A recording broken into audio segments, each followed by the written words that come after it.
Hey guys, Nick Foy here from under30wealth.com, and today's video we're going to be talking about how to get started investing in real estate.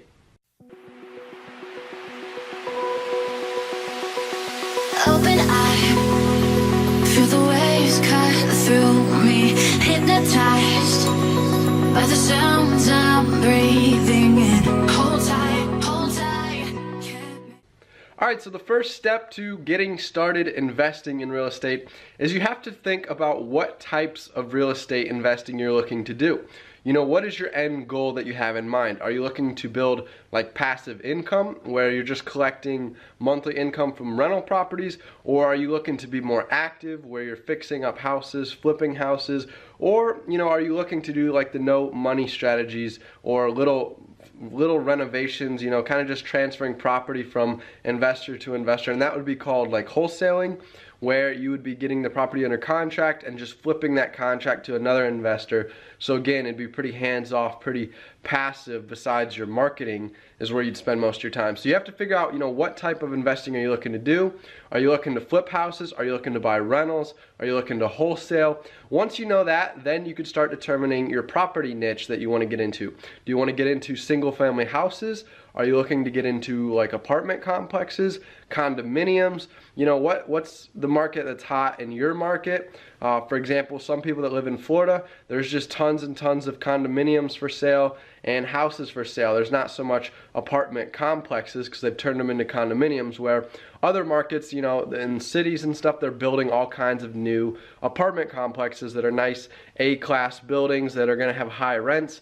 So that would be the next thing to figure out, what type of property are you going after, A, B, or C. So A is, a good property in a good location. A B is a decent property in a decent location, and then a C is typically your rough location homes, and they're already in distress. So a lot of times you can buy a C property in a B location. Once you fix it up, the location's decent, that the house is worth a decent amount. And then you got, like I was saying, with those C location homes, those are going to be the homes that the value of them never really goes up very high. So you're just trying to buy at a huge discount and make a little bit of profit off it, or buying them cheap and using them as rental properties for the cash flow. And then those A properties, those are the ones that you can buy, and hopefully the rents keep going up over time because lots of people want to live in that location. So that's going to drive up your rent prices and keep increasing your net income and the value of the property as well over time. So once you've determined your goals, you've determined your property niche and what level you're looking at, if you're looking for nicer properties, good locations, or more distressed properties. Once you know all that, then you got to start analyzing your finances. All right, so how are you actually going to buy these properties? Do you have the cash to just buy it in cash? Are you planning on getting a loan? If you're going to get a loan, what kind of loan? Are you going to put little money down using an insured conventional loan, or there's an FHA loan where you could put little money down, like 3%, 3.5%, but you're going to have to live in the property for at least a year. You can't use it necessarily as a rental. They've also got the traditional, you put at least 20% down, then you don't have to worry about paying mortgage insurance. Or, there's other types of loans out there like private loans, seller financing, some different ways that you can get creative with money if you don't qualify for bank financing necessarily because of your income or your credit score. So once you determine your financing, you can start setting up a strategy, what price level you can afford to go after, how quickly you can scale your business and start buying multiple properties, multiple unit properties. So for example, when I first got started, I put a little bit of money down, took out a loan on a single family house, and we ended up flipping that house a couple years later. So we held on to it as a rental for a couple years, and then now we just sold it for a nice big $75,000 profit, plus we're going to be earning interest because we did seller financing. So that money was able to be used then to put down to buy a 3-unit apartment building in cash. We ended up finding a really cheap 3-unit apartment building, bought it all cash using our flipping profits from the previous deal. So I haven't had to use any leverage yet besides the leverage I paid off in the last deal. So I'm all equity right now in this deal, and at some point I plan to refinance to get that money out of this deal so that it's on a mortgage and the tenants will be paying off the mortgage for me.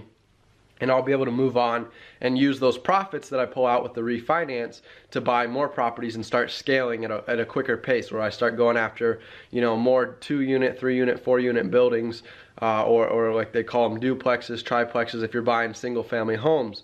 So those would be the steps to get started. Initially, you got to figure out your goals, your property type, what kind of condition properties and locations you're going after, how your financing situation is, and then again, whatever your ultimate strategy is. If you're buying to flip, then you got to put together a team. So you got to find contractors that can come in and do the work, depending on what work you already know how to do yourself. And then we've got, you know, the rental property, if you're going to hire a property manager or not, so that once that property is renovated, it's fixed up, and, you know, it's ready to either be sold or rented out. You've got to have the next step in mind, whether you're going to have a property manager come in and try to lease it for you, or you're going to hire a real estate agent to put it up for lease on the internet and try to, you know, get that thing rented out by a real estate professional.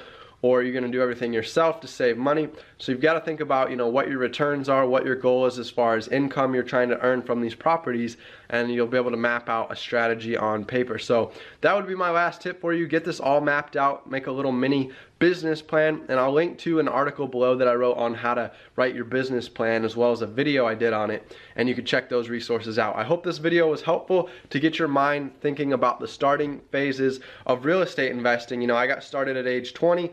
I'm now 23. I just turned 23 recently, and I've already grown my net worth a couple $100,000 in just a few years by acquiring a couple different flip deals that had big equity in them.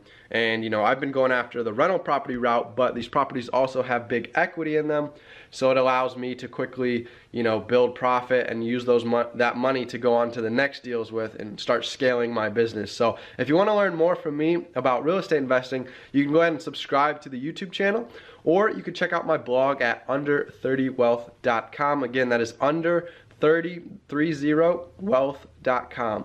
So I'll link to that below as well in the description. And I want to thank you so much for giving me your time today for this quick video lesson on the starter steps to getting into real estate investing. Take care, guys.